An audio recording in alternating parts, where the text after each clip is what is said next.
যদি আপনারা ভাত খেতে পারছেন, আপনাদের সর্দি জ্বর কাশি হয়ে আছে, কোনো রুচি নেই, এই রেসিপিটা বানান। কাঁচা লঙ্কা, রসুন, আদা, টমেটো এই সবগুলোকে পেস্ট করে নেব। আর এটা হলো শীতল, এটা পরে দেব।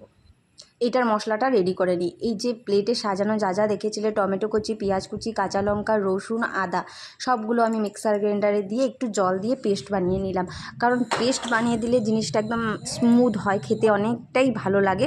তো এটা করে নিলাম। কড়াই বসিয়ে কড়াইটা গরম করে নিলাম ভালো করে। কড়াইটা গরম হওয়ার পর এই যে মশলাগুলো রেডি করেছিলাম মিক্সার গ্রাইন্ডারে, সেগুলো ঢেলে দিলাম।